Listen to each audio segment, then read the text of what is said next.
Countless men are unable to master this skill, and I would argue it's probably the reason why so many men lose the woman they love, and why the percentage of single men is slowly increasing year over year. That skill is the amount of tolerance you have in being able to piss your woman off. I know. I had the fortunate opportunity to learn this lesson the hard way, with one failed relationship after the next. And that pain and devastation allowed me to search inward through myself and outward into female psychology and relational dynamics. And if you don't know what I mean, sit back, because this video is by far the most valuable video you will see on this channel. It is something that you must watch over and over again to fully grasp, okay? So get your notepad and pen out, because today I'm gonna give you the most comprehensive breakdown of why women test men, looking at it from a psychological and even spiritual perspective, why most men fail these tests miserably, the fallout from that as well, and how women test men with 3 frameworks on how to pass those tests and what happens when you do. You know what? Let's just jump in. I'm just excited. Let's go. The most loving women are the women who will test you the most. She wants you to be your fullest, most magnificent self. She won't settle for anything less. She knows it is true of you. She knows in your deepest heart you are free. You are Shiva. Anything less than that she will torment. And as you know, she's quite good at it. Why do women test you? Why do they criticize? Why do they make jabs? Why do they create drama over seemingly nothing? There are 3 reasons that I found that we're going to discuss. But first I have to touch on most people's thought process, most men's thought process when they first find out the truths about why women test. For myself included, it was, this is BS. Why do they have to cause this drama? It's just a complete arguing. You might as well get mad at the birds chirping outside your window, or you might as well get mad at that it just starts raining randomly one day. If I'm calling you out and you are that person, just look inside. You're arguing with what is. You know, I had a friend in college, grew up in Santa Monica. Dad was a doctor, very entitled. He was one of my roommates. Now one of my best friends. I was one of his groomsmen in his wedding. But when I first met him, he was complaining about everything. It was just, this food is crap. You know, the food here sucks. Oh, this place is dirty. This hotel is this. Like, just everything wasn't good enough for him. It's like this prince mentality, the way I defined it. At first, I was like, dude, you're super entitled. Like, be grateful for what you have. But eventually, over time, when he said these things, this prince mentality, I started to find it humorous. He was just being himself. That's just who he was. Like, oh yeah, Peter is that entitled guy, right? I even said it in the wedding speech, how he was that way, and I just laughed at it. And then I kind of transitioned, that's why he picked a very good woman, so, you know. But the next time your wife or girlfriend creates this drama, this, you know, whether it's at you, she's criticizing, she's just emotional and it doesn't make sense. Like, it's such a small, minuscule thing that she's arguing about to you. But if you have this total acceptance, understanding why she does it, you smile, you relax, you lean in, and you show up the way she needs you to in that moment. So before I tell you these 3 reasons why, you must understand that that's just who women are. They will always test. They will do this. It's part of the feminine dynamic. The feminine polarity. Now, the first reason why is because women love to experience a range of emotions. Us men, we like challenge, right? And peace, like a build up and then a release. Think of sex. Challenge, release, right? I can go into, what do they call it in French? The French orgasm, like a little death, right? Or think of sports. Up against the other team, fighting, touchdown, okay? That's the masculine paradigm. Competition, exaltation, sometimes failure too. For a woman, oh my God, it's all over the place. Like you'll hear a man when I talk to a guy, when I first like, why do you want to save your marriage? How does your wife make you feel? Oh, great. Like if I got her back, that would feel amazing. Exaltation. For a woman, oh my God, like he touches the depths of my soul. I just feel completely at peace and enlightened at the same time. Like their range of emotional experience is just everywhere. They want to experience all of the emotions and drama and jealousy and coming home saying, Becky at work, do you know what she said? Oh my God, right? They want to experience those emotions. It's just the way they're wired. And testing you is just another outlet of that. You see, to a woman, this peace, this nothingness, this, for you, peace is great, but for her, that flat line is the death of all emotion. She hates that. She's bored. Boredom is the death of attraction for a woman. So when things are too good, she's gonna stir up stuff. And there's another reason why that is, but the first reason you must understand is because she wants to experience that range of emotion. So know that. The second reason why a woman will test a man is because she craves connection. In the masculine paradigm, you want challenge. We talked about that. Purpose-driven. Give a man a purpose and he has a will to live. He who has a why to live can bear almost anyhow. Right? Purpose is your ultimate reason for being as a man in the masculine paradigm. Now, women can have a purpose and men can connect, but women, their main purpose, birth, connection, love. Think of the movies that we tend to lean on stereotypically. For us, it's war. For me, I love comedies the most, but for it's like war, right? Action, that hero's journey. For women, what is it? The rom-coms. Also the murder mysteries, which that's a whole nother topic for another day about women's psychological makeup, why they love murder mysteries. But it's rom-coms. It's the romantics. It's the connection with other people. That's the interplay. When you hear them speak, they talk about people and relationships. We're men, we're more about talking about doing. Like our communication is from point A to point B. For a woman, it's like, and this person said this, and that made him feel this way, and that person said that. That's how therapy is designed as well. That's why therapy is better for women. That's why I have my reason for doing my work with men the way I do. But for women, it's all about connection, right? Emotional processing. And so when she feels disconnected with you because you're distracted, because you're focusing on your work as you should always put your purpose first. We'll talk about that later. But when she's feeling disconnected with the person she loves and her ultimate paradigm is wanting to connect with you to literally create more life, children, and she's seeking that, she's craving that to feel whole, when she feels disconnected with you, she's not going to say, most women won't say, hey, I need to feel connected with you. Sometimes she will if she's in a loving disposition. She'll, hey, I want a hug. My girlfriend does that. I want love. But if that doesn't work, she's going to create drama. She's going to give you a test. We'll talk about all the forms in which they do this and ways in which they do this. But when she feels disconnected, she's going to create tension between you so you can then break through that tension and connect. Right? She's going to create that drama, that thing between the two of you, the argument, right? The problem, the criticism, the stabbing of your heart, right? The things she says that you take personally, but she's creating that so you can bypass it through to her. Every moment with her is a test or a celebration. The celebration is the connection. The test is the disconnection. Right? The final reason why women will give you a test, from young girls teasing a boy in college, I remember that would happen to me all the time, all the way to an old woman nagging at her husband of 50 plus years of marriage. The reason they do this is it's a selection mechanism. It's a biological imperative they have. A woman needs to know that she's with the top apex male. I call him apex male. The guy who is the top protector and provider for her. Now, for you, you can look at your wife's or girlfriend's value by just, a lot of it's looks, physical looks, but also because the way she is, she's happy, she is the way she is. Us men, we don't want women to change. We want them to stay the way they were when we met them. Women will challenge you to change, okay? Complete opposites. But they need to know constantly, they need constant reassurance that you are that alpha, I hate the word alpha, but that apex man, the high value man, the man she fell in love with, the man that she said, you know what, I'm gonna let you connect with me physically and emotionally. We're gonna raise kids together. I need to make sure though that you are here for me. You are the best protector and provider. Now with our blueprint, we're gonna go more into it, but with our blueprint, we're taught as men to provide her more.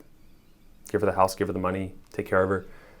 But no one really teaches you how to be the protector, how to give her dominance, healthy masculinity, leadership. That's what this video is about, to lean into more of the protector traits, to spark that attraction, the way she feels about you. On the logical level, providing for her financially and all these things, as a man, that makes sense. But there's a whole other half of that equation that no one teaches. So think about this if we were evolving, right? This is how it would look. A woman, the cost of mating with the wrong man meant death, not just for her, but for her children as well. And if you pass her test and she says, okay, he can protect me, cool. Because he proved these things I'm going to teach you. But she needs to make sure that, 5 years later, when you gain some weight, you're not on your edge as much, you're becoming lazy, you're not pursuing your passion. She's like, oh, is he the same man I fell in love with? Or has he fallen off his purpose, So what she'll do is she'll create these tests, and if you fail them, she says, crap, he's changed. He's not the man I fell in love with. I can't trust him anymore.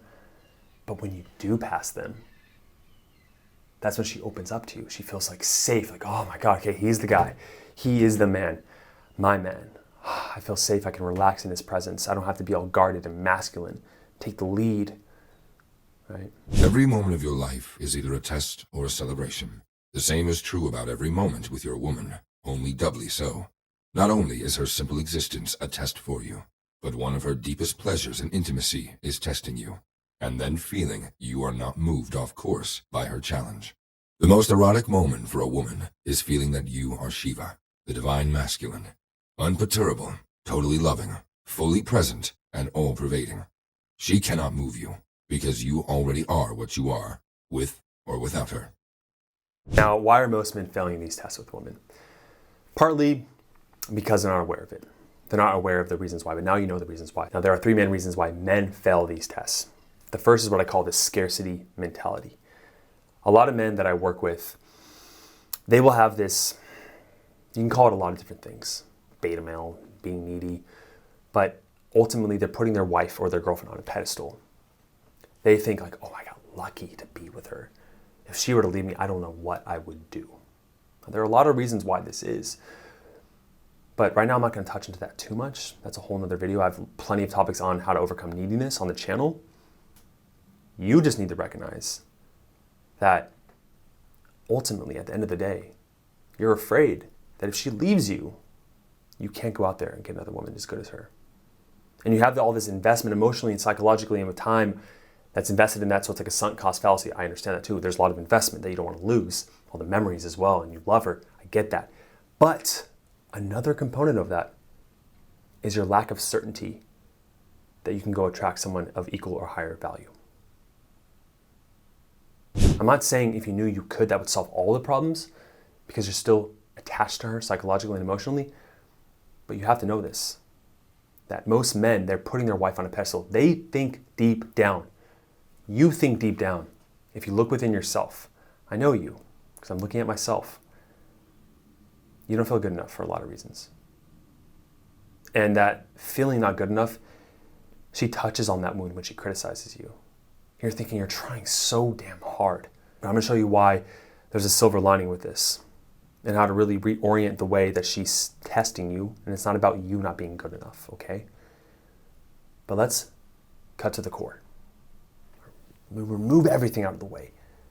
The core of why you fail these tests, why men fail these tests, is they don't feel good enough. Now, the way this shows up, there's lots of ways. Again, the nice guy videos I have on the channel express this a lot, but one of the core ways is sacrificing your boundaries to make her happy. You see, when she criticizes you, you're just like, oh my God, I don't want to deal with her emotions right now. I just want peace. I just want her to be happy. When she's happy, I'm on top of the world. When she's not, I feel like crap. So I will do and say anything just to make her happy. I will apologize. I will do what she said. Sometimes you argue with it a little bit, but ultimately you just are doing and saying things to get rid of that emotion. Right? You're sacrificing your boundaries in the process. Perfect example. Let's say a man makes it his goal in life. One of his goals is to start working out, lose weight, feel good in his body. Okay? And he knows his girlfriend or wife is just on the outs. They're emotionally disconnected. And then she brings up the idea. She's like, hey, I'm going to go to this thing. I want you to come. Okay? Let's say they want to go to some event with a bunch of friends. But he's like, oh my God, this is an opportunity for me to finally connect with her. We've been so disconnected. Okay, yeah, I have this thing planned, but I'm going to go with you. And you're thinking that's a good idea. But women actually do this mostly subconsciously, but they will do things where they will give you these breadcrumbs. They will see, okay, I know he's trying to do this thing. Let me give him what he wants to see if he sacrifices part of who he is and his values and his goals just so he has an opportunity to be with me. And she feels that and she knows it. That's an example of her throwing a test at you and you failing. You see, the high value man says, I would love to go with you, but I have this thing already planned. I've seen it all the time with dating when I work with guys through dating. A girl, they'll say like, hey, I want to date with you. Can we go on a date on Friday? Are you free? And the girl will say, yeah, I'm free. Okay, cool. Thursday comes around, hey, I can't do Friday. Can you do Saturday? The guy's like, yeah, I can do Saturday. The girl, that's like a little test. Oh, okay, he can change his schedule around for me. He needs me. And it's so subtle. But those subtle tests, women do throw out either consciously or otherwise, and most men fail them. You have to risk the rejection of losing her, but you don't because you're scared. The second reason why most men will fail tests is because what I call emotional regulation tolerance, an ERT. Women have higher ERT than men do. One of my good friends, Caleb Jones, talks about this on his channel a lot, and it's a pretty interesting perspective. You see, a woman's ability to sit with negative emotions far outweighs your ability to do so. Think about it. From an early age, when she started getting her period, right, dealing with the cramps, a woman has a higher pain tolerance than a lot of men. Women tend to express their emotions more. They have more practice experiencing and sitting in negative emotions. Some would even argue, because of the earlier point I made about wanting to feel every emotion, that they even enjoy it on a subtle level. Not consciously, but subconsciously. So, when she is testing you, when she's criticizing you, when she's in her dark mood, when she's complaining, when she's annoyed, when she's frustrated, you just want to get rid of that emotion. She revels in it. She can sit there being pissed off at you, frustrated, annoyed for as long as she wants. And your inability to sit with her emotions, or your inability to separate your own emotions from her emotions, which I'll tell you about more later on how to do that, that is another reason why you fail these tests. Because when she's uncomfortable, when she's annoyed, you're just like, I don't like this. Go back to the way you were, nice and happy, making me feel good. You're allowing her emotions to affect you. You are living in reaction to her, which is a feminine trait yourself. You have to cultivate the ability, as I said in the beginning of this video, to piss her off, to be tolerant of her own emotions, to separate her emotions from yours. This is called state transference, when your emotions react to hers and vice versa. And in successful relationships between a man and a woman, she needs to be more in reaction to you. She needs to fall into your frame, not you into hers. If she gets pissed off and annoyed, if you get pissed off and annoyed back, you lose. And a lot of men don't have this ability. They lack the skills and the emotional intelligence and acumen to be able to do this, to separate themselves from their wife's or girlfriend's emotions. The third and final reason why most men will fail these tests is because they try to solve the test with logic, not emotion. This is probably the biggest one that you're going to resonate with the most. Look, when she's experiencing this tornado of emotions, dust is flying everywhere, she can't see the logic. Imagine there's this like black button in that storm, and you're like, oh my gosh, press the button and the storm will stop. If you just see things this way, or if you do this thing, the problem's solved. She can't see the damn button, or even if she did, she doesn't give a damn, right? When she's in her emotional mind, she cannot see logic, right? Her attention, her blood in her brain is flowing to the thalamus, the amygdala, all these different parts of the brain that are emotionally active, not logical. She doesn't give a damn, and you know this. But in your mind, you're like, if I was her and I could just see it this way, problem solved. She doesn't want solutions. She wants support. And when you are trying to give her logical support, what she's taken that as, even though you have good intentions, she's taken that as, you don't care about me. You just want to get rid of me. You want to get rid of my emotions. You don't accept me. You don't understand me. I'm not emotionally connected to you. Again, connection, right? I would say the biggest reason why a lot of men rely on logic is because a lot of those tests, especially, a lot of men I teach, they have the ability to respond emotionally when it's not about them. But once the test is about you, oh, no. That's not what I meant. That's not my intention. You shouldn't feel that way. Here, this is what I meant. All she hears is excuse, defense, excuse, defense, excuse, defense. All right. Your woman knows your weaknesses better than anybody. She knows where you will falter and give up. She knows the degree of mediocrity you will settle for. And she knows your true capacity as a full man, a man of free consciousness and love. Her gift, if she is a good woman, is to test you with her darkest moods over and over and over, until your consciousness is unperturbed by feminine challenge, and you are able to pervade her with your love, just as you are here to pervade the world. In response to your fearless consciousness, she will drench your world in love and light. So how will she test you? Okay. It all comes down to one concept, and I'll give you 3 story examples on how they do this. Now, it all comes down to framing, right? A frame. A frame, I want you to see, is the way you see the world. It's your perceptions. It is the emotions, the thoughts, and the actions all wrapped together. That is your frame, okay? Now, not only the way you see the world, but every individual event. You see, different people can see different events differently. That's what makes life beautiful. We all have different perspectives on the same objective reality, right?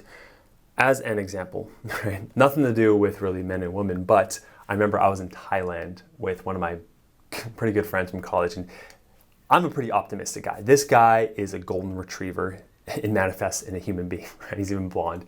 The most positive guy you've ever met. And this whole entire trip, I'm so glad I went with him.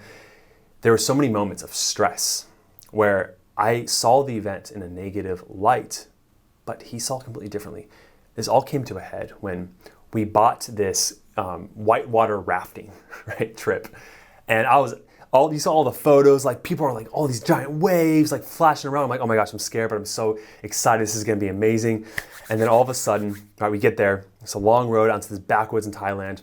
And out comes this 14-year-old kid, doesn't speak any English. We're like, oh my God, this kid's gonna lead us on these dangerous whitewater rapids. Holy crap, okay, this got more dangerous, but like, let's go, right? We get in the boat, we're all ready, we have these like helmets, this life jacket, and we start going down, and it's like, okay, we're going down. He's like, all right, here we go, ready? We turn the corner, and we think this is it. We hear the water, and it is the softest, smoothest, calmest water you've ever seen. We went down at a snail's pace. And the whole time I'm like, okay, well, this sucks, but like maybe there's some more coming. We're there for like 30 minutes and there is no movement at all. We like hit a little rock and we go down, right, to the bottom, almost like we're almost done, right?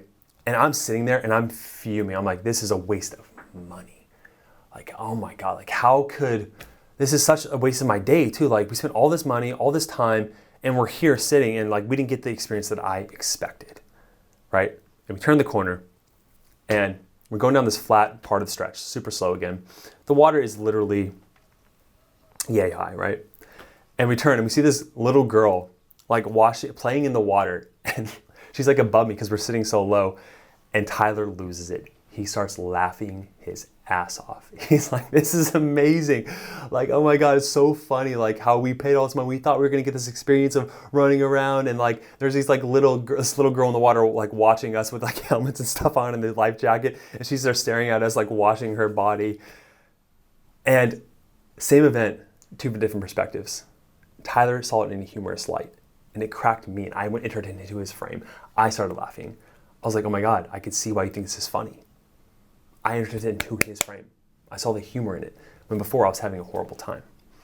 So that's an example of framing, right? Tyler thought this is funny. The emotion was humorous. He saw the perspective of how like the contrast of what we thought versus what we got. But I took that contrast and I was like, went against what I wanted, right? Completely different perspective and frame. So when it comes to your wife or girlfriend or any woman in general that you're trying to date, what she's gonna do is she's trying to knock you off your frame. She wants to knock it down because, take this box, right, this frame. She wants to be inside of that frame. She wants to be with a man that says, this is the way it is, we're on my ship, we're going this way, I'm the leader. This is the way the world works. I'm gonna show you the world, right, Aladdin? But literally. And what she'll try to do, she'll say, no, I'm not going. I don't see it that way. That's BS. You're so lazy. She'll try to knock you off the way you see yourself and the way you see the world. Because what she wants is for you to keep that strong frame. Okay, let me give you some examples. Let's go over a dating example first. I remember when I was first learning how to talk to girls back in like early college, I wore this something called peacocking, where I wore this like necklace, right? And it like stuck out, and it was like just like this giant chain necklace, not my style at all. I felt insecure about it. I walk up to this girl, start talking to her. She goes, that necklace is stupid. Did I think this necklace was stupid? I wasn't sure. I was insecure about it. So I reacted to her. I said, oh, no, oh, well, yeah, no, I just got it at like, my friend gave it to me, and I'm not gonna wear it ever again. It's kind of just as a joke. I reacted, right? I fell into it. I'll give plenty of examples of how to pass that stuff, but I'll give you an example right now, right? Now, there is actually a really good way to pass that test, and I'll give you plenty of examples in the next portion of this video, but that's an example. Because if I passed that test, she would have been like, oh, okay, he doesn't care about my opinion, right? He knows who he is as a man. He's confident. That's what confidence is. Having that frame, knowing that no matter what anyone says, this is who I am, this is what I want, this is the way I see the world. Another story example of a client, his wife, when they begin arguments, she would say, I'm leaving, or I'm over it, I'm done. She would say these little words, and for a man, when he heard that, for him, the client, he would react like, what do you mean you're leaving? What does that mean? You're done? What does done mean? Oh, fine, just leave. Why are you leaving? Right, falling into her frame, okay? That's another small example. Let's go into a larger one in the relationship context. The biggest one that most of my clients will face, the biggest test they will face, is when she says, I want a divorce, or I'm done with you, or I want to break up. Because in that moment, if you say, okay, or fine, I'm done, even worse, most guys will start to beg and plead, try to convince her logically, right? Wait. That is the ultimate test for most men in the relationship. She'll say, if I leave, I'm about to leave you right now. How are you going to react if you don't have me anymore? Are you going to cave in? Are you going to become needy? Are you going to fall into my frame? Are you going to become reactive to me? She doesn't want that. To decode this last test, what she's really saying when she wants a divorce is she's saying, I'm doubting the future of this relationship. I'm not sure. I need you to have more certainty for me because I don't know if this can work out. You've lost your way in a lot of ways, and I want you to step up and be the man that gets me back. Can you be that man? I want a divorce. Right? That's how that comes out. And that is the way to use that. It is a test. Because ultimately, if you were that man, the one she fell in love with, the one she truly wants, the ones she knows you are capable of being, she's seen a glimpse of it. She has hope. Saying she wants to end it is one of the biggest tests she'll give you. How are you going to step up? The feminine always seems chaotic and complicated from the perspective of the masculine.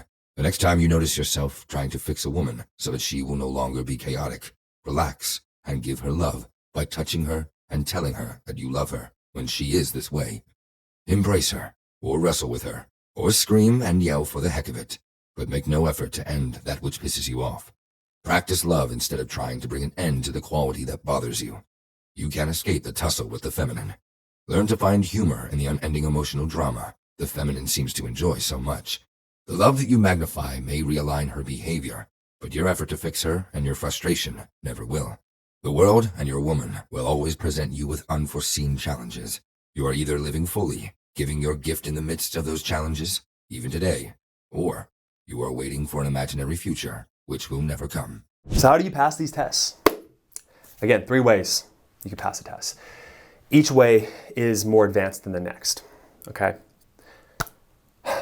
The first way, the easiest way to not fail the test, you won't necessarily pass the tests to get more attraction, but you will stop failing them, right? Which is a huge step. You must be the shore. Okay, what does that mean? You must not react. Go back to that feminine, masculine paradigm. As the man, you are that solid frame. You are unmoving. You do not react to her. She is the ocean. That's what the feminine is. Sometimes she can brush up against you, be soft and supple and loving and easy and caressing and happy and it feels so good. But then when the storms of emotion rile up, right, smashing into the shore. And you as the man, she can have all the drama, she can yell, she can scream, she can do whatever she wants. You are there. You are unmoving. You are solid in who you are. And then she could trust you again. Am I right or am I right? Because you have been reactive. You've broken down. You are feminine. That is the feminine, being reactive. You can experience your emotions. You can be vulnerable. You can be expressive, but not through reaction to her. There is a big, huge difference. The second way to pass her tests is to respond to her emotional core. So we already talked about how one of the ways to fail the test is to use logic. So what instead do you do? All right. The first most important thing before I give you the language and the words to use and the framework to follow is to have attunement, mindfulness. And when she's in those emotions, you are not cowering down. You're not in your head thinking what to say to get rid of them. You are leaning into the emotions. The narrative that is going on in your head is, give me more. I can take all of your emotions. And what is she feeling right now? How is she literally feeling it? Put yourself in her perspective. Sometimes women will give you the beautiful gift of telling you exactly how she feels. A lot of women don't do that. And they make you guess. They want you to know. Understand her emotions. and reflect them back to her. Not robotically, like, you're feeling this, aren't you? It's like, man, you must feel so annoying right now. I totally get why you're pissed off. I do. I really do. Like, this is not me fabricating it. I understand why you're frustrated. If I was you, I really would feel that way. It makes sense. And thank you for sharing that, because I do know how you feel now, and that's important to me. There's that versus you feel frustrated because the girl didn't text you back, like, right? And it's hard for a lot of guys because this is a new skill, but knowing how to say or reflect her emotions back to her, to be that mirror to her, is the second best way to pass these tests. Now, there's a little caveat there, because a lot of guys, when they hear that skill, they're thinking, well, what if the test is about me? You need to get out of yourself first. Okay? Even if the test is about you, by understanding her emotions, you're not agreeing with her, right? You're saying, oh, you feel this because I did this thing. You're not saying, yeah, I meant to do it. I meant to make you feel that way. Her emotions are her emotions, not yours. But you're going to still reflect them back to her. So as an example, if she feels pissed off because you didn't do what you said you would do, and she's like, I'm so pissed off, like, I can never trust you. I can never trust you ever again. You're not saying, yeah, you can never trust me ever again. No, you're not saying that. You're saying, you're not agreeing with her frame. You're saying, I see, you must be so pissed off because I didn't do that. You're saying what is. That's objectively true, right? You're not saying you agree with her perspective. You're saying, you feel this way because I did this thing. You're taking ownership that, your behavior did make her feel that way. You're agreeing with it, right? It doesn't mean that you admit that you have that intention to make her feel that way. There's a big difference, see? You're owning up to your behavior, but she's owning up to her emotions, okay? Now, the best way to pass the test, the most advanced way, and I say this with caution because a lot of men don't have the social savant, the social acumen to do this, and it takes practice and a strong frame to be able to do it. Okay, remember I said at the beginning of the video, your ability to piss her off is a vital skill, and to be okay with that.